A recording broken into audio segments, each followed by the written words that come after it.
eat that all the time?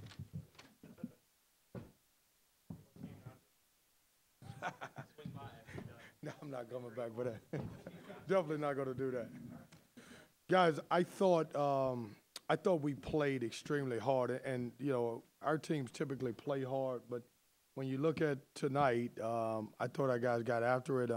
Did we do everything right? Absolutely not. But even the mistakes that we made, I thought we made the mistakes because we played hard, and I can live with those. I'm happy where my team is right now. I think everybody that gets in the game is giving me maximum effort.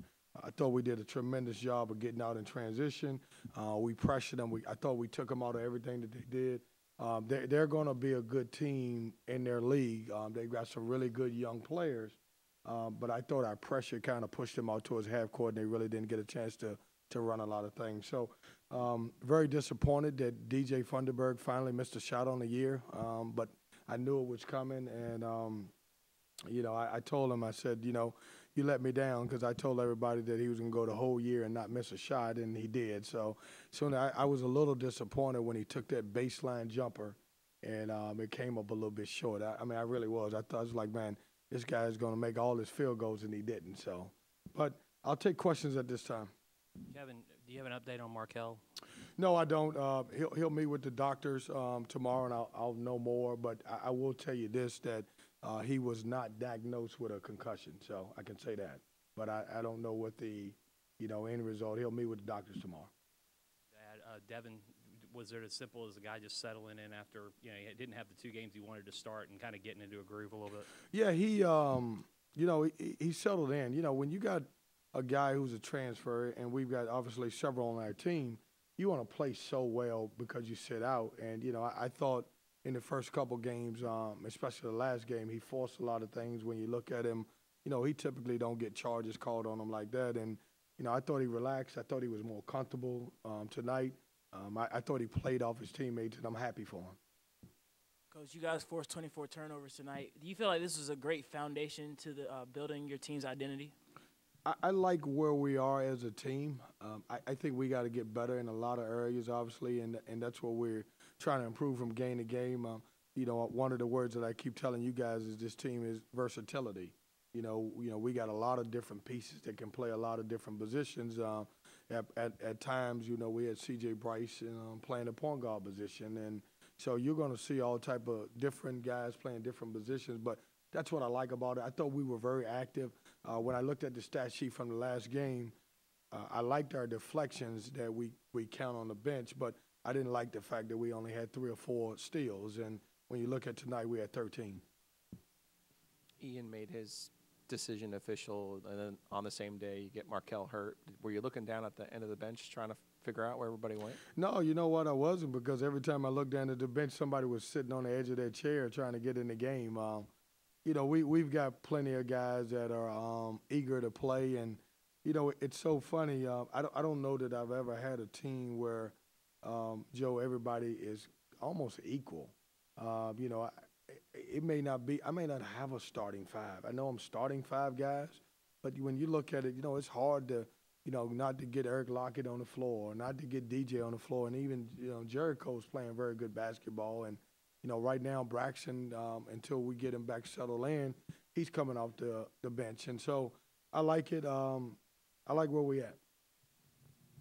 At some point you'll face some adversity, but is there something to be said about having guys see the ball go through the basket on a regular basis these last 3 games? Yeah, it's good. Especially when you got guys who are struggling. Look, our guys are playing very unselfish basketball. If you look around the country and you look at the minutes played, most of the guys who start the game are playing 30, 35 minutes. And you look at us, I don't know that we have anybody averaging over 26 minutes. And that says a lot about those guys as the character, because, we're keeping some guys happy and they're playing as hard as they can for the short amount of time that they're in the game. But, we will hit some adversity, and hopefully we handled it the right way. You mentioned last game what Braxton kind of, the 3-point shooter that he brings to you. But today, you don't have Markel, and you need his point guard ability. You need, and the shooting also kind of helps too. But he had 5 assists, just what he kind of gives to you. And were you surprised he came back as soon as he did? No, I thought our doctors and our trainer did a tremendous job getting him back. I wasn't surprised, Joe, because C.J. Bryce, when we were at Wilmington, had the same similar surgery, and he was out for 3 weeks. It's amazing what doctors can do, and, you know, very grateful for those guys. But, you know, he gives us a different dimension. You know, when you look at Braxton, you know, his ability to make a three-point shot is just effective as us getting out in transition, getting a dunk.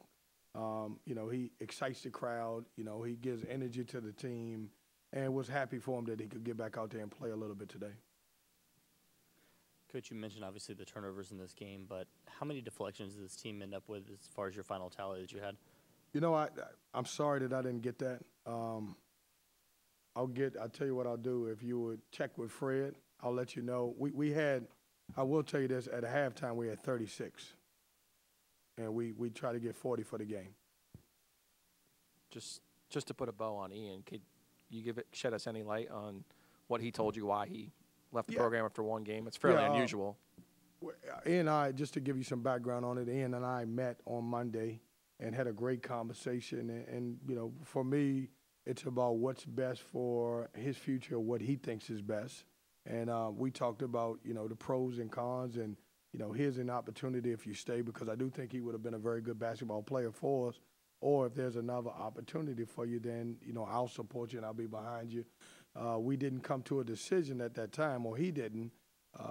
He told me he would call me later on at night, and I was at my radio show, and he sent me a text and asked me, could we talk? And I said, absolutely. On my break, I'll call you. I called him between breaks, and he just said, Coach, I think I'm going to end up looking at another situation. And I said, man, I look, appreciate you. Thanks for everything. Thanks for even coming here for us, and I wish him luck. And so I think at the end of the day, I think he was just looking for a fresh start.